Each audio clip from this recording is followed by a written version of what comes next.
Salut à tous les postos, bienvenue dans cette nouvelle vidéo. Ce 14 juillet va être complètement incroyable les postos, fête nationale. Premier match du Paris Saint-Germain de pré-saison, PSG Le Mans. Premier match de pré-saison avant d'enchaîner les matchs, avant le trophée des champions contre Lille le 1er août prochain. Le PSG n'aura pas le droit à l'erreur lors de ce trophée des champions contre Lille qui a été champion de France la saison dernière. Et Pochettino est déjà sous pression après le mercato XXL que Paris est en train de faire et ça va continuer les postos. De très grosses informations viennent de tomber. Déjà hier soir, on a été gâtés avec le feuilleton Mbappé qui va se poursuivre dans les prochains jours et les prochaines semaines. La presse espagnole a lancé une bombe hier soir. La vidéo est sortie cette nuit les postos pour ceux qui ne l'ont pas vue. Elle est juste en dessous celle-ci. Allez la voir en masse les postos. Mais là, on commence avec de très grosses infos les postos. Après le départ de Michel Bakker il y a quelques jours pour 10 millions d'euros au Bayer Leverkusen, latéral gauche, Paris va se séparer d'un deuxième latéral gauche, Layvin Kurzawa, qui avait pourtant prolongé son contrat la saison dernière au Paris Saint-Germain pour 4 ans. Mais on savait très bien que c'était du business pour l'éviter de partir gratuitement. En temps de Covid, la saison dernière, ça avait été très compliqué au mercato. Avec un salaire de 1,5 million à l'époque, Leonardo était obligé un petit peu de le prolonger et doubler son salaire pour passer à 3 millions. C'est pas non plus très onéreux. Et pour le vendre un an plus tard. Et c'est ce qui est en train de se passer, les postos. À l'heure où on vous parle, accord trouvé entre le Paris Saint-Germain et Galatasaray pour un transfert de Layvin Kurzawa. Le montant pour l'instant n'est pas précisé. Maintenant, le club turc va devoir convaincre le joueur de rejoindre ses rangs. C'est une info d'un média turc fanatique qui a été relayée et confirmée par un autre média turc. Du côté du média turc Photomak, on parle d'un prêt de Layvin Kurzawa à Galatasaray. Il y a des discussions pour convaincre le joueur de rejoindre le club stamboulite.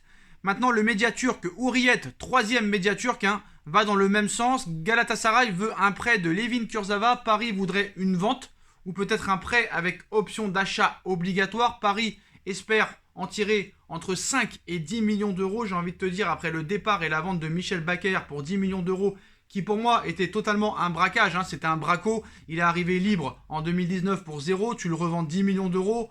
Vu l'état du joueur, c'est un braquage.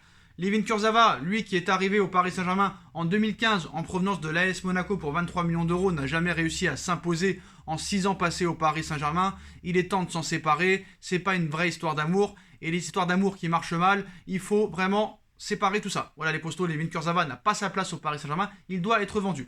Et maintenant les postos, vu que Layvin Kurzawa est très bien parti pour quitter le Paris Saint-Germain, ça te fait 2 latérales gauche qui quittent le navire en quelques jours. Le troisième qui reste, Juan Bernat, devrait être titulaire la saison prochaine. C'est ce qu'on pense, mais c'est pas sûr. Comme vous le savez, il est resté 1 an éloigné des terrains. Et à l'heure actuelle, ce n'est pas une source sûre. Ce n'est pas un joueur très fiable à l'heure actuelle. On va voir la saison, comment elle va se passer. On va voir la préparation, comment elle va se passer. Mais Paris ne veut prendre aucun risque. Et Paris s'attaque déjà à son remplaçant. Donc après le départ de Michel Bakker pour le Bayer Leverkusen et de Layvin Kurzawa pour Galatasaray, le Paris Saint-Germain envisage de recruter un nouveau latéral gauche. Et d'après les informations du quotidien italien Tuttosport ce mercredi matin, le PSG a réalisé une première offensive pour le joueur de l'AC Milan, Théo Hernandez, 23 ans, 33 matchs et 7 buts en Serie A la saison dernière. Intéressé depuis plusieurs mois par les services du jeune talent français, le Paris Saint-Germain a dégainé une première offre estimée à 40 millions d'euros. Immédiatement, le Milan a repoussé cette offre et souhaite conserver l'un de ses meilleurs éléments. Sous contrat jusqu'en 2024, reste à savoir si le Milan AC pourront vraiment résister, si les Parisiens font grimper les enchères. On connaît un petit peu comment ça se passe réellement. Quand un club te dit qu'un joueur est intransférable, c'est pour faire monter les enchères. Alors, à l'heure où on vous parle, c'est un peu comme le dossier Hakimi. Le Milan AC voudrait 80 millions d'euros, somme que ne déboursera jamais le Paris Saint-Germain. Mais on sait comment ça se passe, quand tu annonces un chiffre, en fait, tu veux un petit peu moins. Je pense qu'un accord pourrait être conclu entre 50 et 60 millions d'euros. Le projet de Leonardo et du Paris Saint-Germain serait de proposer peut-être une autre offre dans plusieurs heures, ou peut-être demain ou après-demain, 40 millions d'euros, plus Rafinha. Rafinha, qui serait peut-être intéressé par un départ en Italie, et le Milan AC apprécierait beaucoup le profil de Rafinha. J'apprécie aussi beaucoup le profil de Rafinha. Malheureusement, Maurizio Pochettino n'en veut pas. Donc quand un entraîneur ne veut pas d'un joueur, même s'il est bon, tu peux pas le garder, ça sert à rien. Rafinha est arrivé libre aussi l'année dernière, aux toutes dernières heures du mercato. 40 millions plus Rafinha en échange de Théo Hernandez à gauche. Il faut y penser. Voilà, il faut y penser. Je pense que tout est à vendre. On se rappelle à l'époque, Zlatan Ibrahimovic, Thiago Silva à l'époque, ils avaient dit pareil, il n'était pas à vendre. Et finalement, il avait rejoint le Paris Saint-Germain. Théo Hernandez à gauche. Je pense que Paris doit foncer. Mais voilà les postos, c'est l'information principale de cette matinée. Le Paris Saint-Germain s'attaque à Théo Hernandez. Et une première offre conséquente de 40 millions d'euros a été posée sur la table. Donc les discussions vont commencer avec l'AC Milan. Théo Hernandez serait pas contre rejoindre la capitale française. On sait que le projet parisien est en train de séduire beaucoup de joueurs. Donc ce sera intéressant de voir ça. Donc voilà les postos. Paul Pogba, le dossier Paul Pogba pourrait suivre. Mais sur Théo Hernandez, voilà, le mercato de folie du Paris Saint-Germain semble sur le point de se poursuivre. Les Parisiens continuent d'être actifs. Voilà, selon Tutosport, ils auraient fait une proposition à hauteur de 40 millions d'euros à l'AC Milan afin de recruter le défenseur latéral Théo Hernandez. Mais l'affaire est loin d'être terminée. Voilà, Paris ayant depuis longtemps le joueur dans le viseur. Milan, de son côté, se montre inflexible pour l'instant et aurait bouclé l'arrivée de Fodé Ballo-Touré. Le monégasque va donc découvrir l'Italie dans les prochaines semaines. Je pense que ce dossier aussi va être un long feuilleton, en plus de celui de Paul Pogba. Et comme je vous l'ai dit, il y aura des ventes. Donc les liquidités de Michel Bakker et les liquidités de Layvin Kurzawa vont servir pour le transfert potentiel de Théo Hernandez. Si jamais le dossier Théo Hernandez venait à échouer, Paris aurait d'autres pistes. Raphaël Guerreiro à gauche, ainsi que Lucas Digne, l'ancien parisien, en toute dernière mesure. Vraiment, c'est par défaut. Lucas Digne, c'est vraiment, voilà. Et Paris cherche une pointure au poste de latéral gauche. Et en haut de la liste, c'est Théo Hernandez. Première offre de 40 millions d'euros, les postos.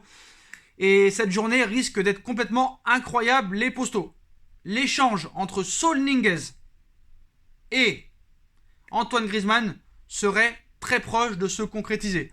Pourtant, on nous avait expliqué que Laporta ne voulait pas céder Antoine Griezmann à un concurrent direct.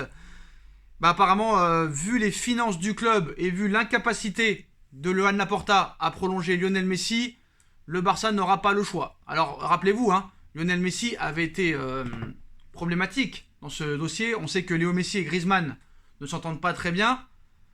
Antoine Griezmann a été acheté 120 millions d'euros par le FC Barcelone. Alors, en quoi un échange aiderait honnêtement les finances à s'améliorer du côté du Barça?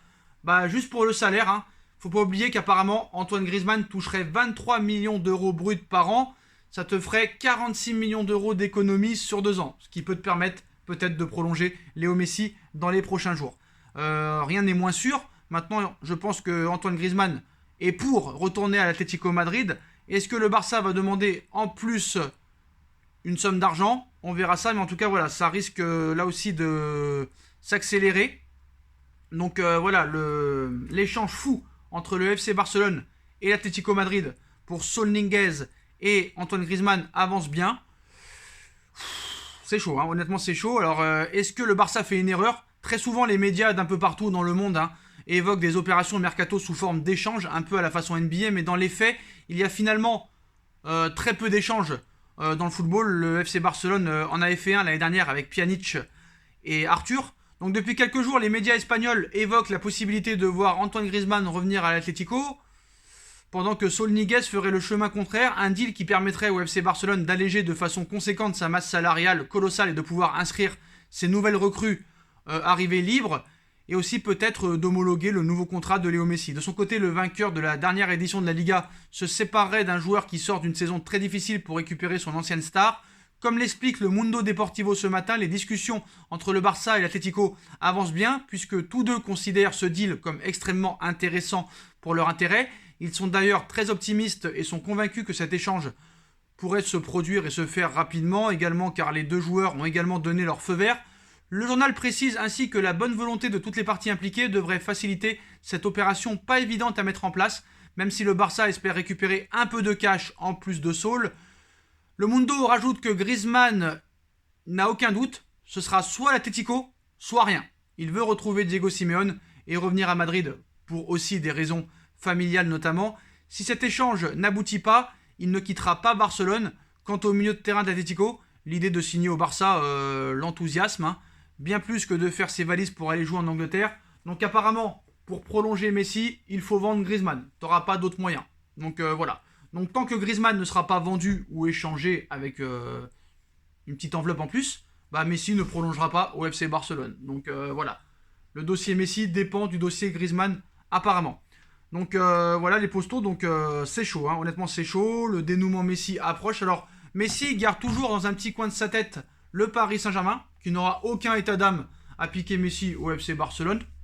Manchester City n'ira pas sur le dossier Messi parce que City s'entend très très bien avec le FC Barcelone. Agüero est parti là-bas, Eric Garcia est parti là-bas aussi. Mais pour l'instant, à l'heure actuelle, le Barça ne peut même pas mettre dans l'équipe les Depay, les Eric Garcia, les Agüero et les Messi, vu que la masse salariale a dépassé le plafond autorisé. Donc voilà les postos, mais l'information principale du jour, c'est le départ très proche de Layvin Kurzawa du Paris Saint-Germain pour Galatasaray. Et le PSG, pour son remplaçant, a mis dans sa tête d'affiche et dans sa ligne de mire Théo Hernandez du Milan AC.